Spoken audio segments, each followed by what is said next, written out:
Good evening, ladies and gentlemen, and welcome to Fight for Our Freedom Radio. And I'm your host, Badbaby. And tonight we are so honored to have Kevin Annett with us, and we are going to be talking about the crimes against the poor children around the world, against humanity, and what's going on. Welcome to the show tonight, Kevin, and thank you so much for being brave enough to stand up against these monsters. Well, it's my pleasure. Thanks for having me on. I read an article today, it shocked me, about 800 babies were beheaded and found in a septic tank. That's right. It's in Tuam, Ireland. It's in the West Country in Galway. And a few years ago, the story surfaced. What it is, it's a cistern on the grounds of a Catholic orphanage that had been run for almost a century by the Catholic Church. And the news story that ran said there was hundreds of remains of young children found in the cistern. Now, from sources we had in Ireland, including in the Garda, the police there, we learned that these were newborns and they were dismembered. So that suggests sacrificial ritual of some kind, and that's not unusual when you're looking at the activity of the Catholic Church in many of these countries. What is going on? Our children aren't safe, are they, Kevin? No, absolutely not.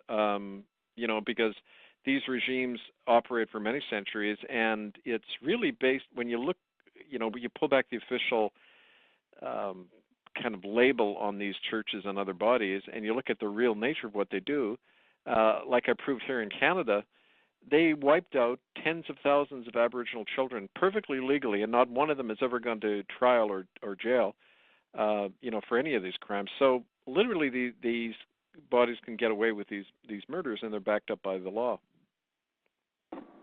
They actually write their own laws to make them exempt from prosecution, don't they? Well, yeah, take, for example, the Roman Catholic Church. They have a policy which most Catholics don't even know about. It's called crimen solicitanus. That's a Latin word. It means the crime of solicitation. It's been the policy in the Catholic Church since 1929. And it says in black and white that when children are raped or harmed by anybody in the church, it's to be covered up. The police are not to be told, and the victim is to be silenced. And if that doesn't happen, and the priest, for example, tells the police what happened, he's instantly excommunicated. So in other words, they're saying that you're going to go to hell unless you cover up child rape. And that means that every Catholic priest in the world is part of a criminal conspiracy to protect child rapists. And we know, the horrible effect that has intergenerationally when that kind of regime can happen. You know that if you're a child rapist, you can get ordained as a Catholic priest and be perfectly protected 99% of the time. So how people stand for this is mind-boggling. I mean, even after working on this for years, I still don't understand how so many people can walk in there on Sunday and put money in the collection plate and fund this criminal activity. Well, I think that the Catholics are very deceived. I know that every time I try to tell Catholics what's going on with the Pope, they get very adamant that, you'll have to prove that to me. And I said, well, there's proof.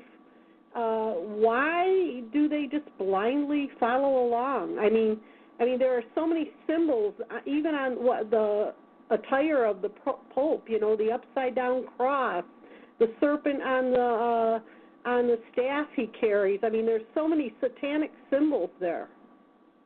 Well, yeah, and the short answer for why people do it is it's about being traumatized at a young age. I mean, you're sitting there as a little kid, and you look up, and there's a corpse hanging on the wall, this bleeding and tortured figure of Jesus.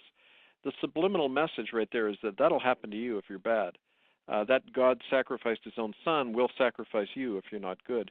That, original sin nonsense, that shame that's drilled in at a young age, it means that you train a whole people that way, and you've got a world of sheep who are not able to lift their mind, let alone their hand, against their rulers. And that's really, historically one of the reasons for organized religion is to create that kind of docile population for the small elite who have always run things. But, it's I think the symbol that the Catholic Church uses of Jesus on a cross is very accurate, because that's exactly what they did. They murdered the teachings of Christ and the Spirit of Christ and replaced it with the Church of Rome, which is really the continuation of the Roman Empire, as a lot of people know.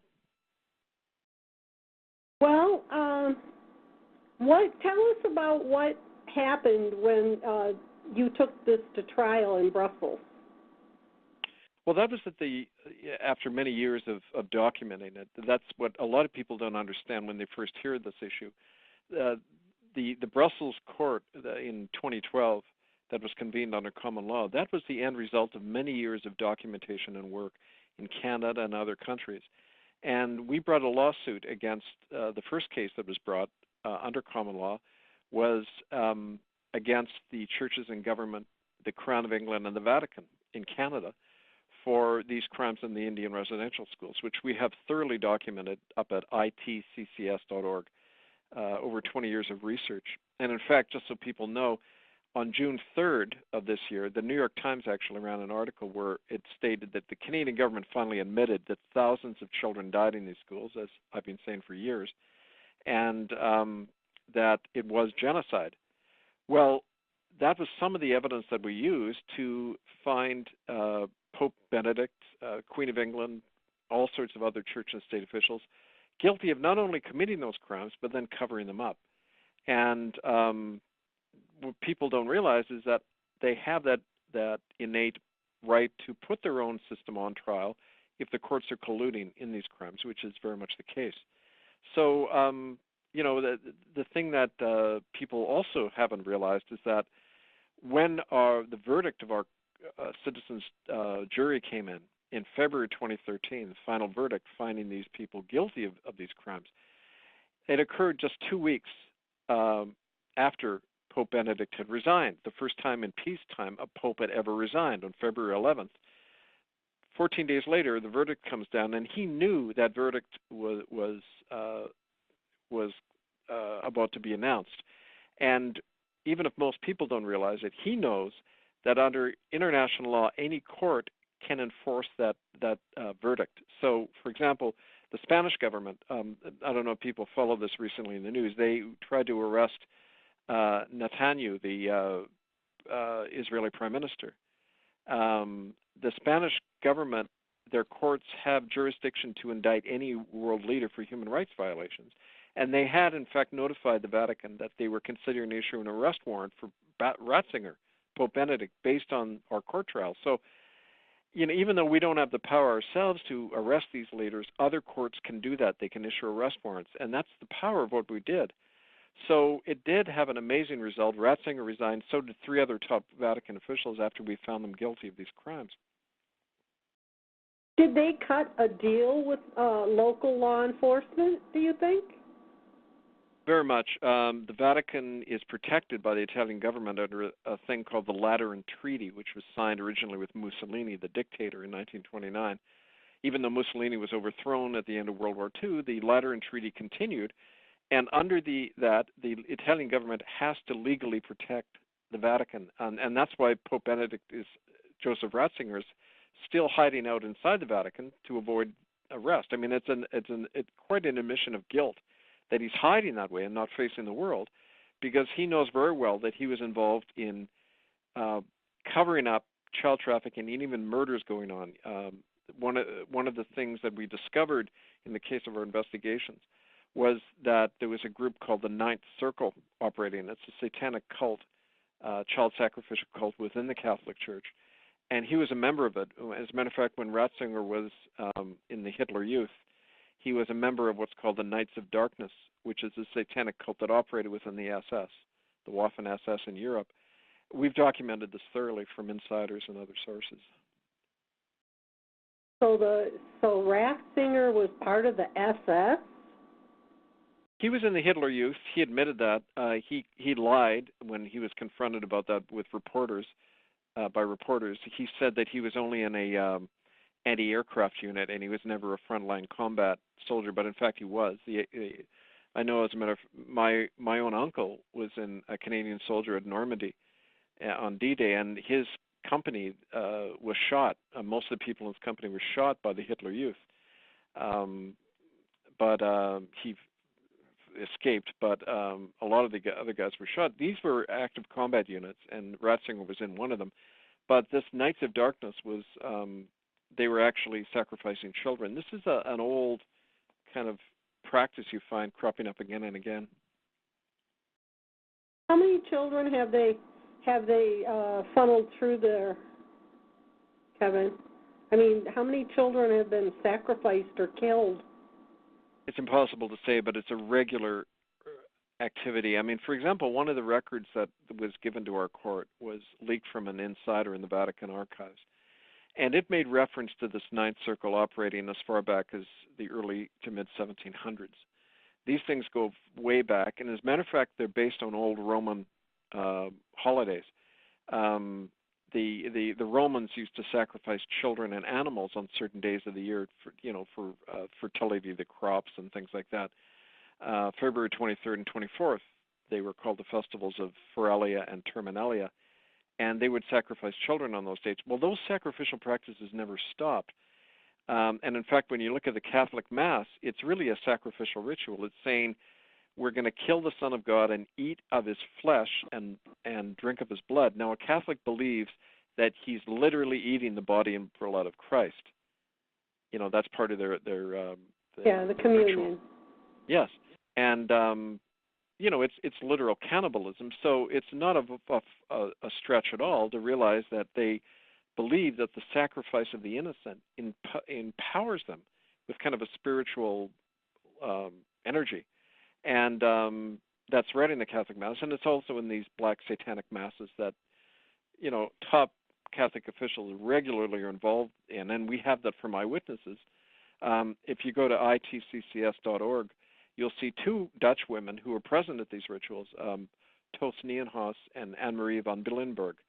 And they were present at these rituals where they saw Ratzinger and other top officials doing this to newborn children, and also the older children who were provided by the mafia, who were closely tied to the Catholic Church. The mafia provide children out of youth detention centers and other places to be used not just in satanic rituals, but in human hunting parties where they hunt these children in the woods of Belgium. This is all on the court record and in the evidence up at itccs.org. Now, they actually do these at some of the castles, too, don't they? Hunt these children.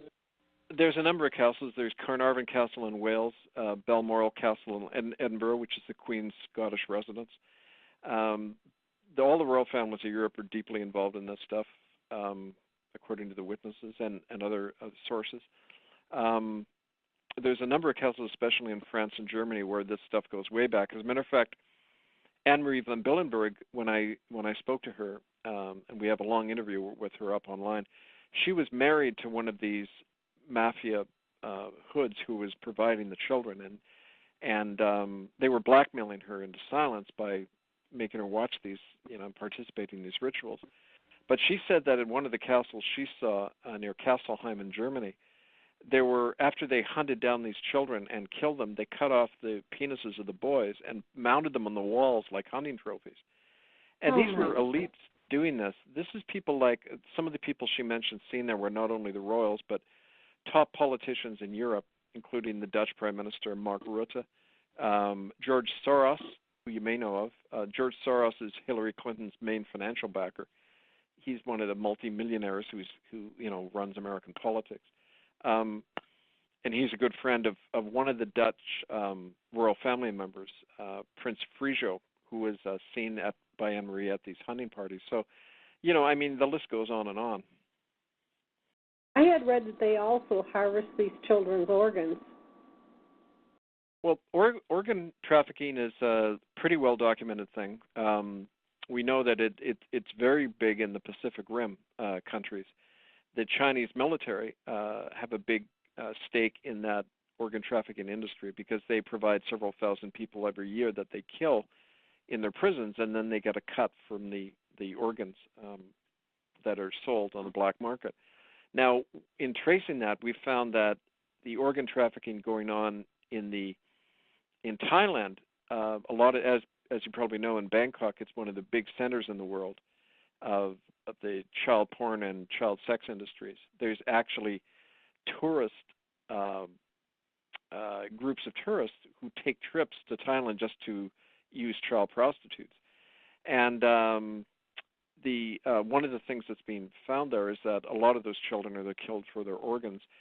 In British Columbia, similar things go on with the Aboriginal people, and this is one of the things that I began to uncover in working with them over the years and documenting many of their stories, is that children and women all over North America, Native kids and women especially, go missing regularly, and they're found often with their organs missing.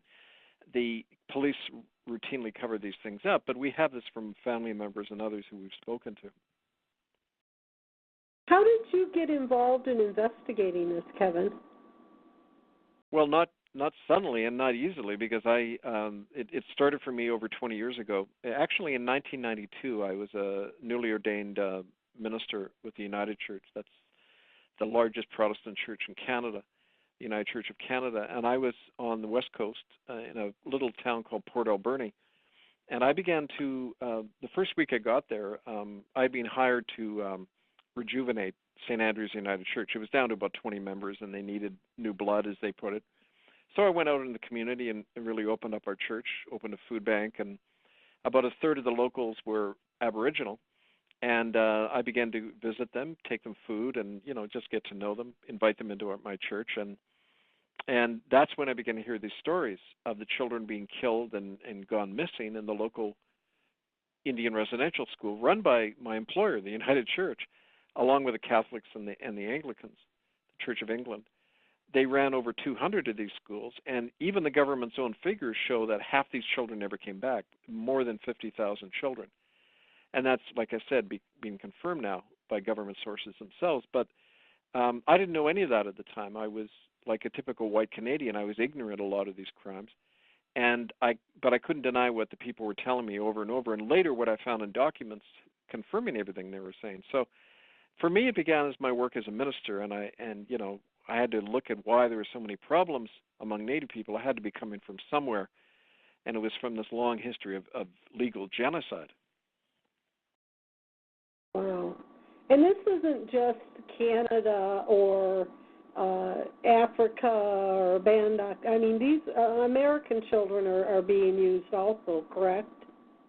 Yes, very much. America had the same kind of Indian boarding school system. It didn't have the kind of power the churches had in Canada, which they were allowed to pretty much do anything they want without government supervision of any kind. But in America, it was more like the government running these schools. There have been some cases, legal court cases in America, suing the Catholic Church, which was the main one, like in Canada, running these schools. The Jesuits were actually fined over $200 million in this big lawsuit brought by natives in South Dakota, but they didn't pay a dime of it. The insurance companies did, and in fact, the state government in South Dakota made sure that nobody could sue the church itself, only individual priests, even though all of the same crimes that we document in Canada have gone on in America.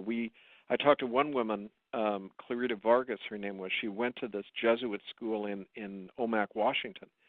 And in 1971, I have this on tape of her testimony, she saw a newborn baby being buried alive under the floorboards of the school by a Jesuit priest in a very weird ceremony going on. And she reported it to the police. They wouldn't do a thing. And as a matter of fact, recently the FBI even refused to go and dig under the school because the Catholic Church hadn't given permission.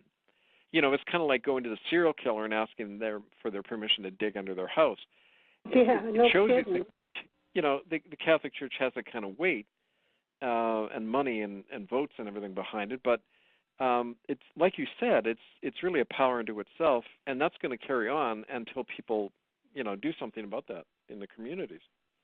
Do you feel like people are waking up and to what's really going on? Or, I mean, because as far as I can see, a lot of people just want to turn a deaf ear because what I get out of them is, oh, this is too horrendous, I don't want to hear it. There are some that are waking up more, and the ones who are waking up at a quicker rate all the time because it's so obvious. I mean, the scales are falling from people's eyes more and more. the mask is off. I mean, the system is being exposed just as psychopathic. I mean, look what's going on in Paris. You know, it's like the whole world has to be ramped up into a state of war hysteria all the time to keep their arms economy running. And you know, that's becoming obvious to more and more people. I don't think enough people are waking up quick enough to avert disaster. I think it's coming upon us. But nevertheless, those who are waking up you don't have to be convinced, because it's really never a question of evidence. We have tons of evidence. It's more like people just don't want to look at the evidence. They don't want to, you know, believe that their nice little church killed and raped children and are still doing it. It's hard psychologically to accept that at first, but if once you've shown the evidence and you continue to deny it, then you're just complicit in a crime. And that's the case of anybody putting money in a collection plate of one of these churches. They're funding a criminal body, and that's a no-no under any legal system. Well, are our children, you know, I mean, people are so naive, they think that this won't happen to their children.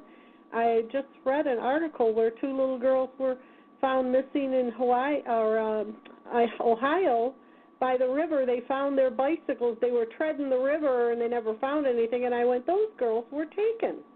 And, you know, I just think that parents nowadays, they think, oh, that'll never happen to me. I think we have to pay more attention, don't you? Very much. You know, in America alone, over 100,000 children go missing every year. 100,000 plus. Now, a certain percentage of that is just the usual kind of domestic things, like an ex-husband or ex-wife will go grab the kids or something. That accounts for maybe a third. But there's tens of thousands of children who are unaccounted for. And we know, you know, one of the things that I've documented, especially in America, because a number of people have come forward to help me with this, a lot of the child trafficking that goes on happens right in the government system itself. Social work and child welfare agencies and that, they will abduct children while they're being, for example, when children are being transferred from one foster home to another, they'll go missing. And one of the hot spots we found for that happens to be Indian reservations. In the Gila Reservation in Arizona, the Apache, Anasazi, the Nez Perce, and the Gila Indians, they're targeted in a big way, and their children go routinely missing because, like in Canada, Indians can go missing and nobody cares. You know, and so they're a big target for this. Now, they're used sexually. Why does nobody care? Because they're Indians? Because they're kind of an exotic group. They're out of the way, out of sight, out of mind. And frankly, even if it happened to children in most people's neighborhood, they'd pull the curtains. It's too, in a way, it's too horrible. They don't want to deal with it. But it's just that that willingness to not believe something is happening right on your own doorstep. And it's scary, you know, for people too, so they just shut their eyes. I mean, that accounts for some of it. But we can't deny that this is happening in a big way right in the government system itself. And, you know, there was a statistic that came out recently showing that a child is 400 times more likely to be abused if they're under government care than if they're in a private home. Yeah, I agree with that. In fact, I had read an article years ago when I was investigating children that were being abducted, and the article said that there was a plane that was refueling in New York, and there were child services people shuttling all these children on this plane, and the guy that was refueling said, "Where are all these children going?" And they told him to mind his own business, and then the next day he was fired. Right. Now, that's one of the reasons that happens is because, and this was admitted, the CIA actually admitted this a number of years ago. It appeared in a newspaper in Washington called Rock Creek Free Press. And the CIA admitted that since at least the time of the Vietnam War, they've been operating child brothels in Thailand. And, you know, where people, especially, they use these child brothels as entrapments for visiting politicians. So they'll drug a senator or congressman, and he'll wake up in bed with a bunch of kids, and then they've got dirt on him, and they control politicians that way. They, you know, intelligence agencies around the world do that kind of thing, and the CIA specialize in it.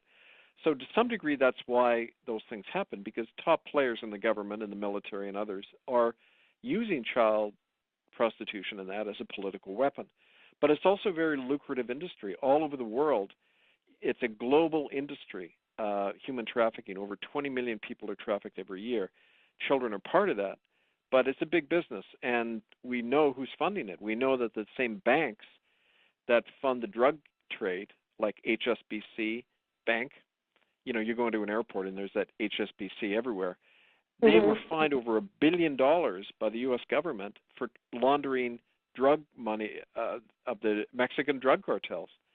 J.P. Morgan, Chase, Bank of America, they all do it. And when you're laundering drug money, you're also laundering money from these criminal syndicates that traffic children.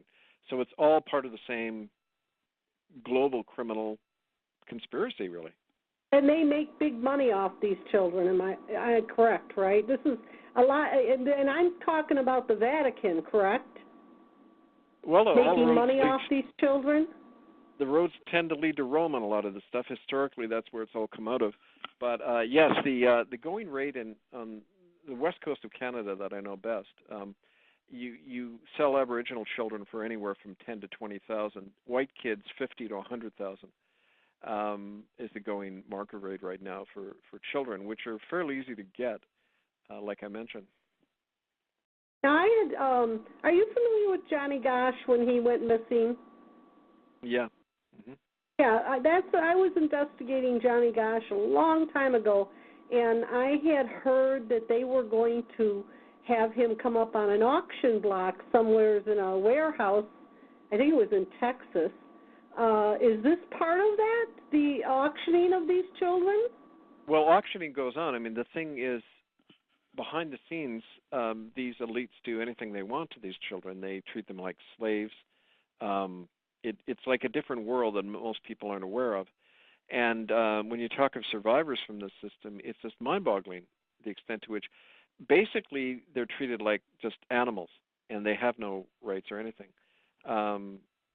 You know, I remember the first time I encountered this years ago, and there's this elite club in Vancouver. It's called the Vancouver Club, and it's where a lot of the native children are taken on the weekends. They bring them in the back door, 8- and 9-year-olds from the local Indian reservation, and they use them, however, and then either dump their bodies or take them back to the reserve. But remember, one of the reporters I was speaking to, a fairly senior reporter in Vancouver, said, you know, Kevin, these men, these businessmen and politicians, they use children like they would an aged bottle of wine. They don't think anything more of it than that. And that's why you're never going to get them to admit any of this stuff, because to them it's not even a crime. And that's the thing where you've got to realize that with these people, they don't think what they're doing is wrong. Like in the Catholic Church, it's not a crime to rape a child. It's a sin. The crime is to talk about it. That's what the crimen solicitanis policy says.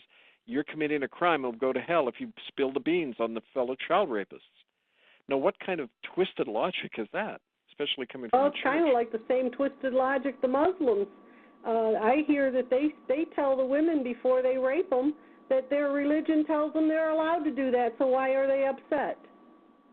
Right, well, it isn't just Catholicism that does these things. It's other religions for sure do that. And there's that long history of just this hatred a lot of religions have towards the weak, towards women, towards children. And, you know, I don't want to pin this all on Rome, but they're one of the major proponents of it, and they're the best organized and the best funded. Well, I had heard that Ratzinger, when he was here, was going around the White House at the party they had for him, telling everybody that the Bible and the Quran are the same in one.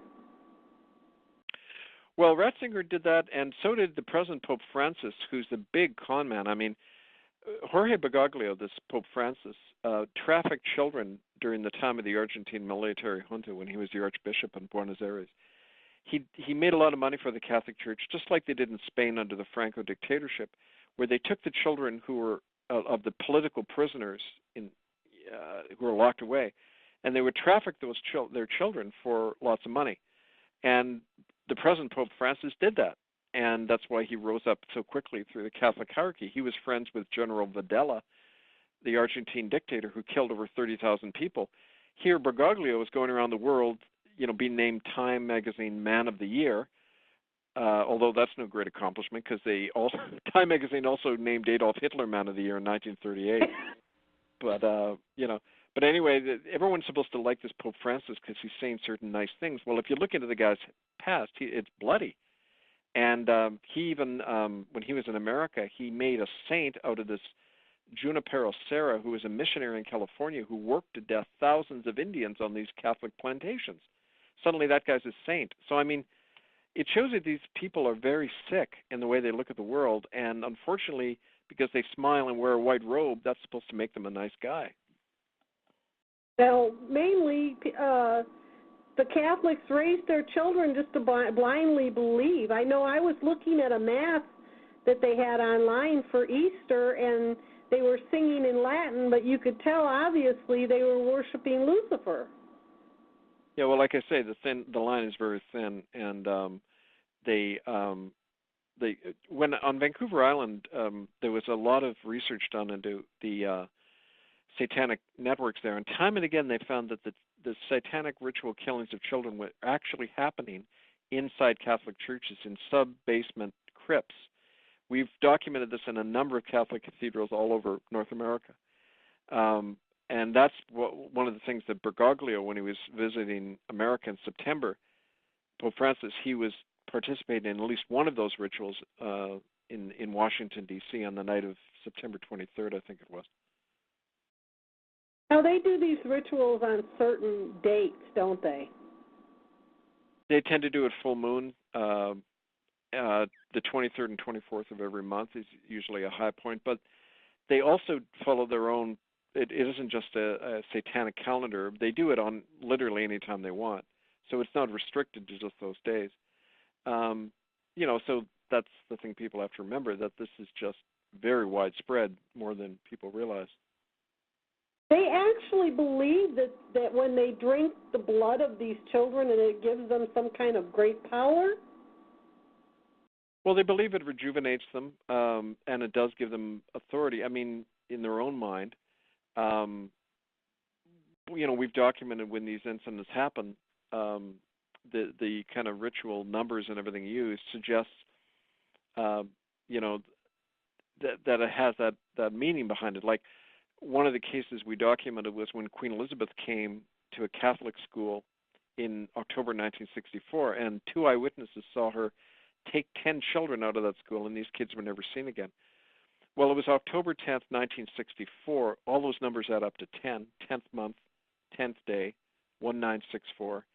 10 children were taken away, weren't seen. So that number 10, in that case, had a lot of significance in numerology. And when you look it up, you see that 10 indicates renewal. Like the end of the season, the start of growth again. So, I mean, in their logic, yeah. I had read about that. Yeah. I had read that one of the eyewitnesses were killed before the trial. That was William Coombs. He was a friend of mine, actually. I knew him well. He used to come on my radio show. He was a native living in the downtown part of Vancouver, and William talked about that incident. He saw they were all taken out. They remembered the day the Queen arrived because they were given food for the first time in several days and clean clothing.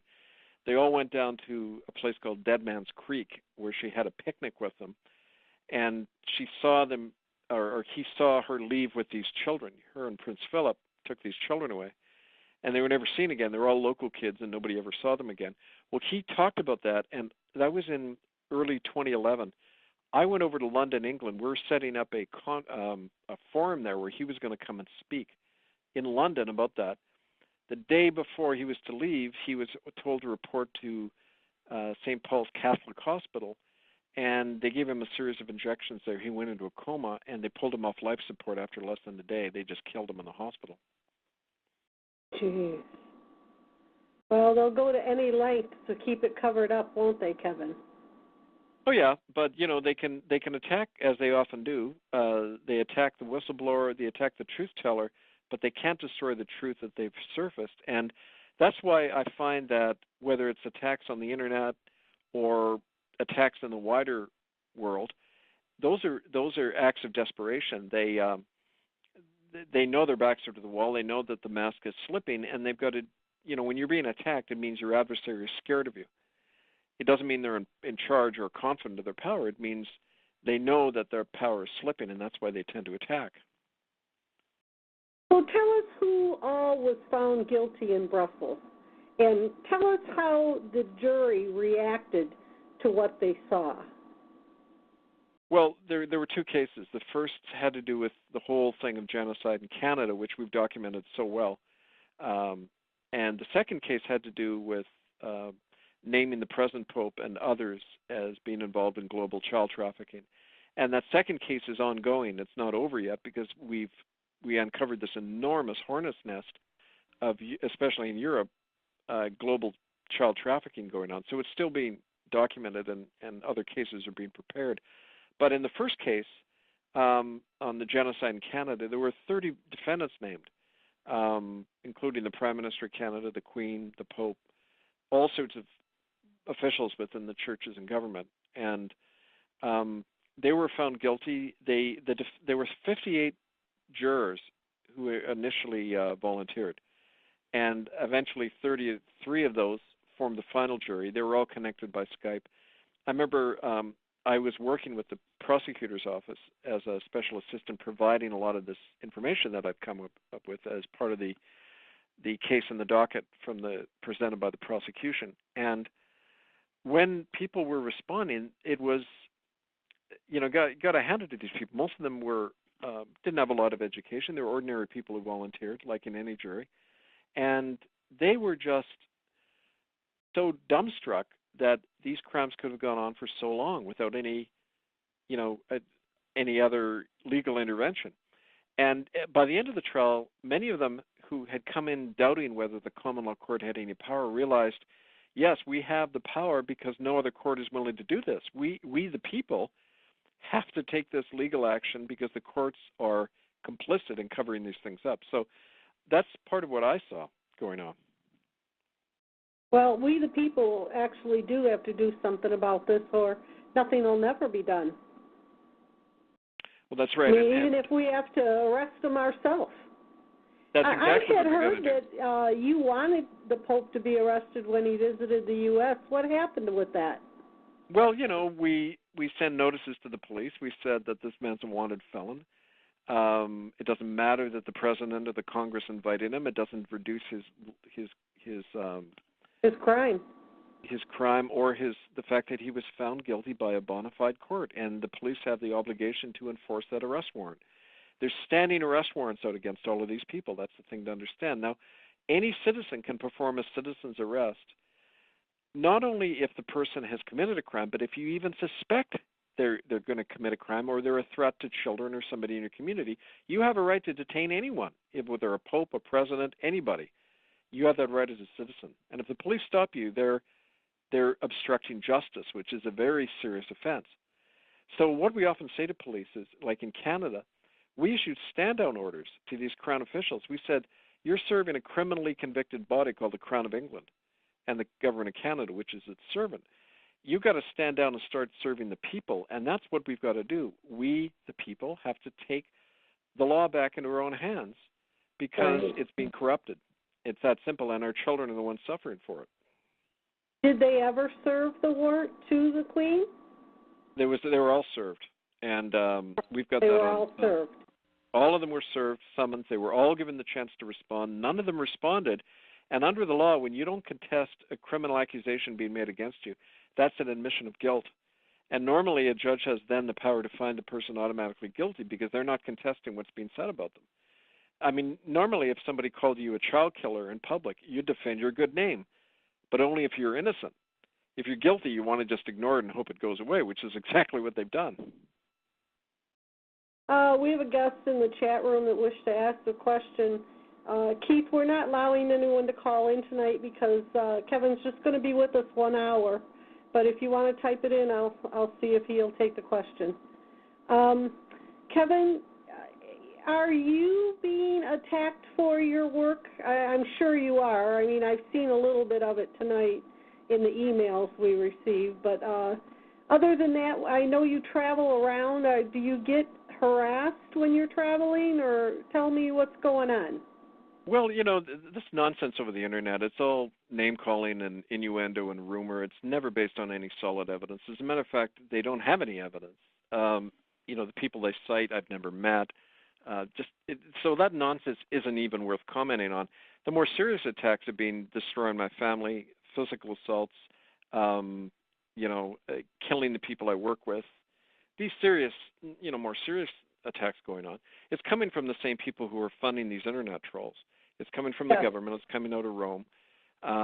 And what's very significant, and what I often say to people, is how come they've never sued me? How come none of these churches and governments have ever sued me if I'm so wrong?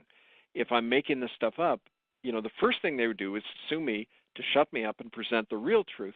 They've never done that, and that shows that nothing I'm saying is false. They're not, I remember in law school, when I took a few years of law in Vancouver, they said in our legal process class, they say, when you're in court, if the evidence is on your side, then as a lawyer you should argue the evidence. But if the evidence is against you, you've got to attack the witnesses to distract from the evidence, which is against you. That's all they've done. They've never attacked my evidence. They've just attacked me. And that's an admission of guilt. It means they are not saying that what I'm saying is wrong. They've just got to distract everybody by saying, oh, Kevin's a liar and don't listen to him. Get everybody scared about the truth teller so they don't look at the truth. Well, if you are a liar, then why would a jury of peers find someone guilty and also, even get bothered with? Why would they even bother bringing it to court? Well, it's a pretty strange person who would destroy his own life and lose custody of his own children, go through this personal hell for 20 years. I mean, why would I do all that if I was just planning to hoodwink people? Are many Catholics actually under demonic mind control, and because of this, they are offered up members of their family as sacrifices? Short answer is yes. That definitely goes on, that kind of mind control.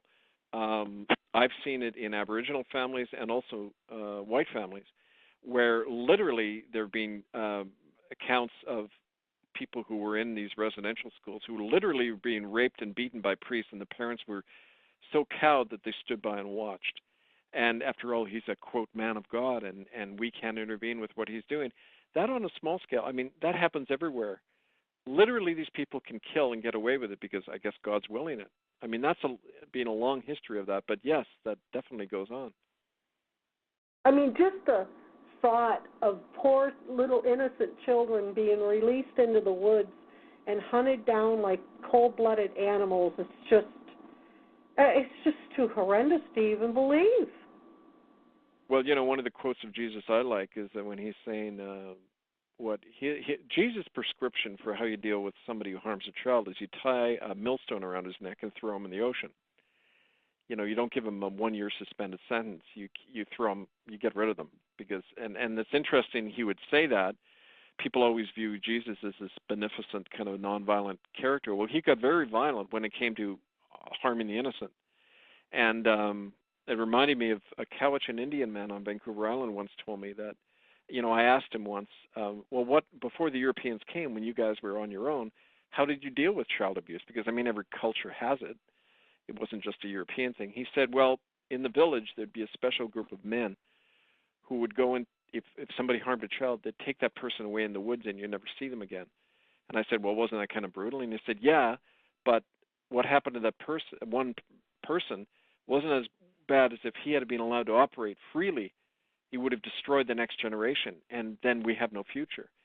And that simple logic is what saved their society, because if you destroy the next generation by so abusing and traumatizing them, they can't operate then and be full human beings, then you don't have a future as a people, and that's exactly the situation we're in. Are you finding a link to the medical doctors being connected with the taking of the children from the homes? Oh, definitely. The medical community plays a big role in this, especially the psychiatric community. Native kids and non-native kids are regularly used experimentally. Drug testing, especially, all sorts of, the whole MK Ultra mind control experiments in the 50s and 60s were heavily they heavily relied on children out of hospitals and schools and that as their experimental fodder. And I mean, doctors regularly provided this. Because I know a lot of targeted individuals, and I find that these women that are targeted that have children are in fear of CPS, that CPS tries to frame them in some way and then get their children from them. And I think that it's all connected to this. It is. That's a regular thing you find all the time with families I work with in many different cities, especially Native families. The police will literally come in the home. They'll make up a bogus criminal charge about the mother so they can then take the kids, and she'll literally never see them again. So it's a criminal regime operating now. When any child can be taken, they don't have to prove just cause. The police can not use a cause at all. They don't need a warrant. They just take the kid and traffic them for money. In Canada, it's probably the same in the States, where everything is being privatized so quickly, like the prisons. But in Canada, the child welfare agencies are actually private corporations. And they are given $100,000 by the government of Ontario for every child they take out of a home and sell into a foster home. So there's a big incentive there for these private companies to grab any kids they want. And that's, people think, oh, the government's doing it. No, it's these private corporations that are profiting off human trafficking. And the problem is they have the authority. They are using the authority figures and the courts to manipulate and get these children. Right. Well, the point is that no statute or law that is the way that the U.S. Supreme Court puts it is, no statute that's unconstitutional is a law. So in other words, when something illegal is happening and calls itself law, it doesn't make it lawful. And people have the right to refuse those laws when they're causing harm, right? I heard you walked into the Catholic Church and held up banners. What did they say, and what kind of reaction did you get? Oh, we've done that a lot. It's one of the things that forced the government to issue their bogus apology in 2008. We occupied Catholic churches. We have a banner. It reads, "All the children need a proper burial."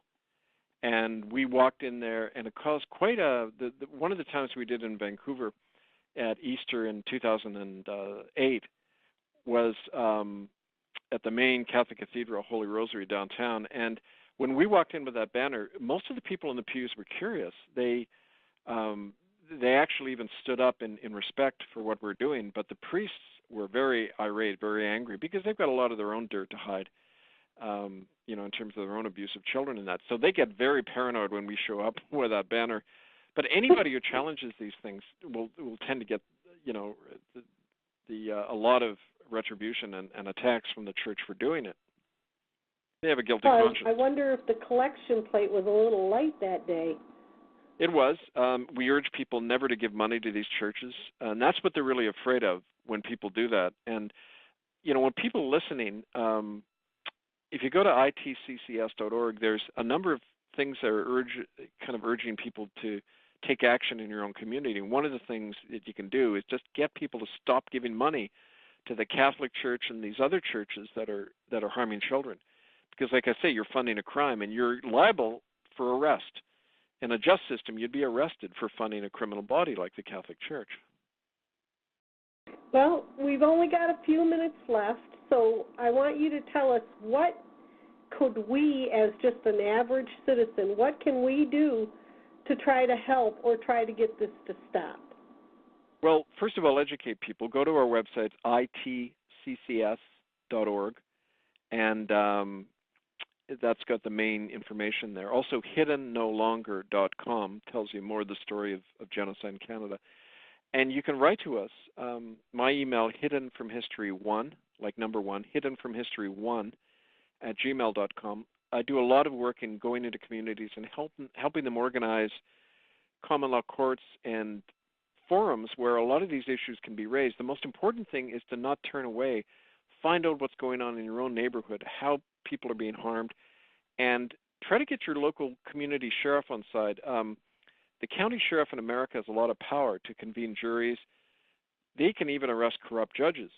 And talk to your local county sheriff and educate them about the common law and about these crimes, and bring them to workshops and things to get them educated. That's one of the things I do.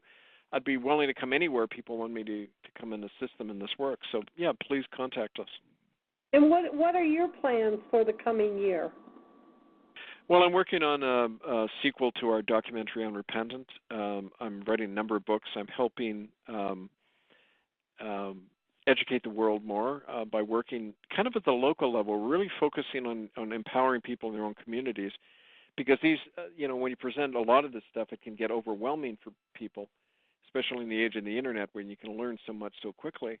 We're urging people now to bring it home and to start locally. And so I do a lot of that local organizing with people. Well, the mass graves I think there's even more than they've found, don't you, Kevin? There are, yeah. We documented 28 mass grave sites in Canada alone, mostly Western Canada. But they're all over the place, and this is part of the research. When they find these mass graves, are they able to identify these bodies and pinpoint where these children came from? We have already at one of the Indian schools in Brantford, among the Mohawk Nation in Ontario. We found the bones that some of them turned out to be human. One was of a little 5-year-old girl, a knee socket. The bone was chopped up and burned. Obviously, they incinerated and chopped up parts of the bone after or before. We know she was a local Indian. We found buttons associated with school uniforms in these grave sites. I mean, all of the evidence is there. It's just that the criminals are the ones that are still in power. And so naturally, you can't work through the system to get these things brought out. Oh, it's just horrendous. My heart just breaks when anyone's going to harm a child. It breaks my heart. It really does. Yeah. I want to thank you for coming out tonight and sharing with us, and I will check and see when my next opening is, and maybe we can have you come back and share some more with us. I'll come back anytime. I'm sorry we couldn't do the full 2 hours tonight, but we can make it up, and I'll come back whenever we're available. Sure, Thank I'd you like for to having have you come back. I'm sure my guests that are in the room right now have already asked if they could call in and talk to you or ask questions. So when we have you come back, we will allow people to call in and ask you questions. Sure, and also just urge them to write to me too, and we can talk over Skype and other means as well. hiddenfromhistory1@gmail.com. hiddenfromhistory1@gmail.com. Thank you so much, Kevin, and God bless you with your work, and may the angels watch over you and guide you and make the light shine on the darkness that's out there. Yes. Thank you. Okay, everybody. Well, we are only doing an hour tonight, and so I am going to cover a couple of things that I was looking at. Let me look this up now. You just have to bear with me because it's been a bad day. The last 3 days, they have turned my power off. My power went out at 7 o'clock Wednesday. That's why I wasn't on the air. If anybody came into my window, Mike just kind of winged it without us running a recording. But I wasn't there because my power went down at 7 o'clock, and it didn't come back on until 4 a.m. And then today, last night, the power went out again at midnight, didn't come on until 2 o'clock today, and then it went out again at 8 o'clock tonight. So I just have been having a heck of a time here. But I did look at a couple things that I wanted to mention, and I got to find them there, so just hang in there with me. I thought I had them pulled up, but I guess I don't. One of the things, I don't know if you guys heard, but they're already, I think, painting the scene for the next false flag on us. And I don't know if you guys heard about the 150 cell phones that were missing, and you know what they use cell phones for. And then tonight I heard that a bunch of propane tanks are missing now. So, gee, I wonder what they're going to do with that stuff. I just want you to be aware that I think that false flags are coming down the pipe.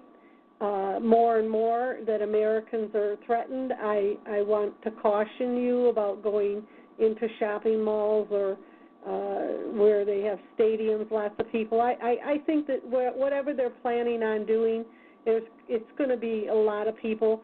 But I just want people to be aware. And when you are out and about doing your shopping or whatever, just watch your surroundings.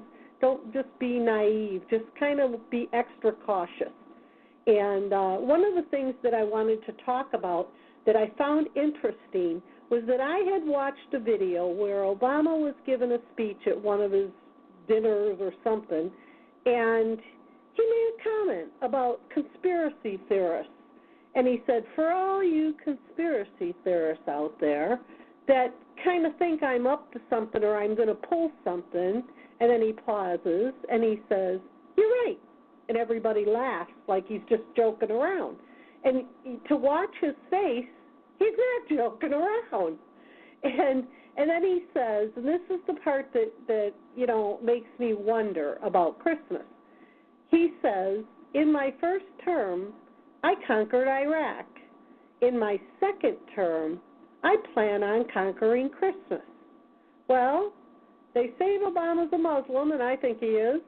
And I watched a video the other day where there was a Muslim leader in the U.S. that did a YouTube video that said, anybody that says the word Merry Christmas is as bad as being a murderer and needs to be punished by Sharia law. And I'm thinking, why would Obama say he's going to conquer Christmas? I just thought that was kind of strange. But then when I saw this Muslim leader saying that it was as bad as being a murderer in a Muslim's eyes and that they need to be punished, and then I watched a video about their punishment, and in the Quran it says, and I had seen a man on Jim Baker's show the other day, his name was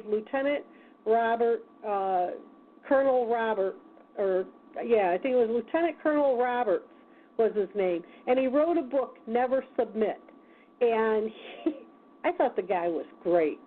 In fact, I'd love to have his book. But anyways, he quotes the Quran in his book, and they were showing it. And what it says is that anyone that doesn't believe the way they believe, they feel they have the right to cleanse the world. Everyone has to believe the way they believe. And if you don't, they can rape you, maim you, and mutilate you and behead you.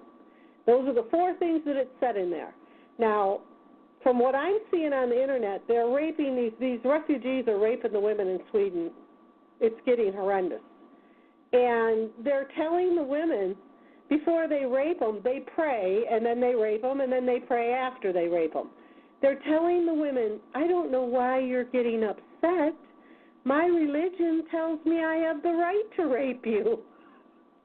I've never heard anything so ridiculous in my life, but this is the way they believe. And in this video that I watched where they were talking about all their beliefs, one of them said, well, we give you the chance to denounce your faith and become a Muslim. If you don't become a Muslim, then you deserve to be punished. And the guy said, well, what kind of punishment is that? And he said, well, beheading.